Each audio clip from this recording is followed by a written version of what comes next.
नमस्कार दोस्तों, मधुर कथाएं चैनल पर एक बार फिर से आपका हार्दिक अभिनंदन है।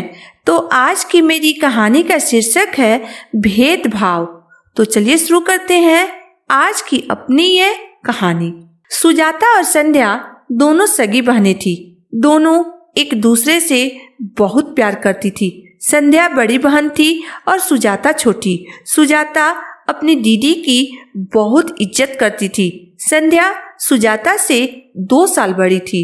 दोनों बहनें हर एक काम एक साथ करती थी। चाहे कहीं घूमने जाना हो या फिर कॉलेज जाना हो, वो दोनों साथ साथ ही जाती थी। संध्या की शादी एक समान परिवार में हुई थी। उसके ससुराल वाले ज्यादा अमीर नहीं थे। संध्या का पति अवनीश एक कंपनी में काम करता था। उसी से पूरे परिवार की खर्चा चलता था। वहीं सुजाता की पढ़ाई पूरी होने के बाद बैंक में नौकरी लग गई। सुजाता ने अपने पापा और भैया से कहकर अपने पसंद के लड़के से शादी की। वह उसी बैंक में मैनेजर था जहां सुजाता नौकरी करती थी। दोनों पति पत्नी की अच्छी पेमेंट थी। फिर भी सुजाता को थोड़ा भी घमंड नहीं था। वह अब भी अपनी दीदी से उतना ही प्यार करती थी जितना कि पहले करती थी। दोनों बहनें साथ में ही मायके आती थी तथा दोनों एक दूसरे से मिलकर बहुत खुश होती थी और घंटों बैठकर ढेर सारी बातें करती थी। एक बार दोनों बहनें संध्या और सुजाता अपने भतीजे के जन्मदिन पर साथ में मायके आई थी। पूरा घर मेहमानों से खचाखच भरा हुआ था। सभी लोगों की नज़र बुआ के तोहफों पर था कि दोनों बुआ अपने इकलौते भतीजे के जन्मदिन पर क्या तोहफा लेकर आई हैं। तभी संध्या ने सबके सामने अपना तोहफा रख दिया। उसने अपने भतीजे के लिए 4 जोड़ी कपड़े, मिठाई तथा कुछ खिलौने लाई थी। वहीं जब सुजाता ने अपनी तोहफा दिखाना शुरू की तो वहां मौजूद सभी लोगों की आंखें फटी की फटी रह गई।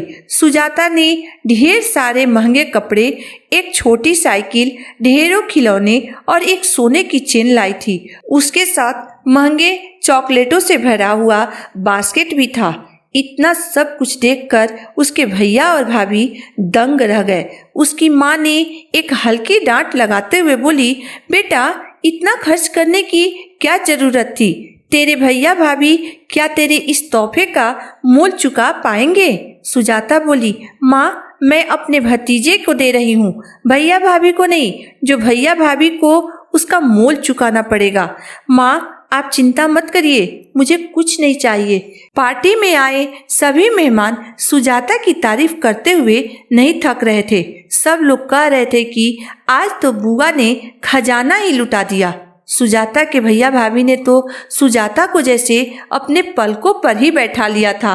वह जब से आई थी केवल आराम फरमा रही थी, क्योंकि उसके घर के सारे काम नौकर चाकर करते थे, इसलिए उसे कोई काम करने की आदत नहीं थी। उसकी माँ अगर उसे कोई भी काम करने के लिए कह रही थी तो वह तुरंत संध्या से कह देती थी। इधर संध्या जब से आई थी तब से रसोई में चाय, नाश्ता तथा खाना बनाने में लगी थी। संध्या के भाभी को तो अपने बच्चे से ही फुर्सत नहीं था और उसके माँ से ज्यादा काम नहीं होता था। वह तुरंत थक जाती थी, इसलिए संध्या ने कमर कसकर सारे काम संभाल ली थी, क्योंकि उसे अपने ससुराल में काम करने की आदत थी। उसके घर में कोई नौकर नहीं थे। वह अपने घर का सारा काम अपने हाथों से ही करती थी, इसलिए वह मायके में भी सारा काम फटाफट निपटाने में लगी हुई थी। इधर उसके भैया भाभी सुजाता के आराम का तथा उसके खाने पीने का खास ख्याल रख रहे थे। वह इस बात का विशेष ध्यान दे रहे थे कि सुजाता को कहीं किसी चीज की कोई कमी न रह जाए। देखते ही देखते 5 दिन कैसे बीत गया पता ही नहीं चला। दोनों बहनों का मायके से ससुराल जाने का वक्त आ गया।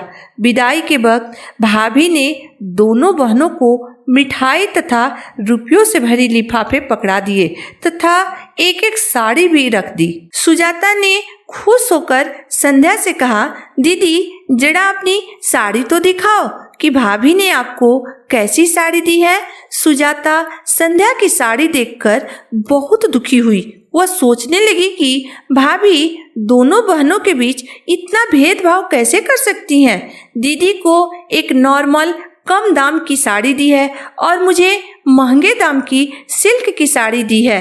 दीदी को 2 डब्बे मिठाई दी है और मुझे 4 डब्बे। उसने मन ही मन निर्णय लिया कि जरा लिफाफा भी तो देख लूं कि भाभी ने उसमें कितने पैसे डाले हैं। वह तुरंत संध्या के हाथ से लिफाफा लेती हुई बोली, दीदी जरा देखो तो कितने रुपए दिए हैं भाभी ने आपको। उसने जब संध्या के लिफाफा खोलकर देखा तो उसमें केवल 2500 रुपये थे और उसके लिफाफे में 15,000 रुपये थे। ये देखकर उसको बहुत गुस्सा आया, परंतु संध्या चुपचाप खड़ी थी। वह कुछ नहीं बोल रही थी। सुजाता ने अपनी भाभी को फटकारते हुए कहा, भाभी मायके से बेटियों को बराबर विदाई मिलनी चाहिए, तो फिर आपने ये भेदभाव क्यों किया। उसकी भाभी बोली, दीदी आपने बड़ी दीदी से ज़्यादा खर्चा किया। इतना सारा सामान अपने भतीजे के लिए लाई थी, इसलिए आपको ज़्यादा दी है हमने। अपनी भाभी की बात सुनकर सुजाता बोली, भाभी ये बिल्कुल ठीक नहीं किया आपने। दीदी इस घर की बड़ी बेटी हैं और वो भी खाली हाथ नहीं आई थी आपके घर। उन्होंने अपने हैसियत से ज़्यादा खर्च किया था। आपने मेरे लाए हुए सामान की कीमत तो लगा ली, परंतु आपको ये नज़र नहीं आया कि दीदी जब से आई हैं तब से रसोई में लगी हुई हैं। अगर आज दीदी नहीं होती तो कोई भी एक कप चाय भी नहीं पाता। कहने को तो आप इस घर की बहू हैं, परंतु आपको किसी काम की चिंता नहीं है। परंतु वह बेटी होकर भी जब से आई है तब से कोई न कोई काम में लगी हुई है। क्या आप उनके काम की कीमत चुका पाएंगी भाभी। भाभी हम दोनों इस घर की बेटियां हैं और हमें हर चीज बराबर मिलनी चाहिए, चाहे वह आदर सम्मान हो या फिर नेक और विदाई। ये कहते हुए उसने संध्या को मिला हुआ सामान तथा लिफाफा खुद ले ली और अपना सामान तथा लिफाफा संध्या को दे दी। संध्या चुपचाप छोटी बहन की बातें सुन रही थी। वह सुजाता को समझाते हुए बोली, छोड़ो ना सुजाता, क्यों बात को बढ़ा रही हो। मुझे इससे कोई फर्क नहीं पड़ता है कि किसे ज्यादा मिला और किसे कम। मुझे तो भैया भाभी से केवल प्यार और सम्मान चाहिए। फिर उसने अपनी भाभी की तरफ देखते हुए कहा, भाभी इतना खर्च करने की क्या जरूरत थी। ऐसे भी बेटियां मायके से कुछ लेने नहीं आती हैं, वो तो केवल प्यार बांटने आती हैं।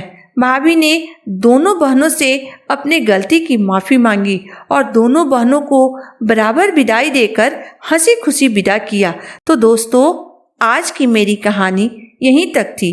दोस्तों हमारे समाज में किसी भी इंसान की हैसियत और उसके पैसे को देखकर सम्मान दिया जाता है, चाहे वह घर की बेटी हो या फिर कोई और। हर जगह रिश्तों को पैसों की तराजू पर तौला जाता है। इसमें आपकी राय क्या है।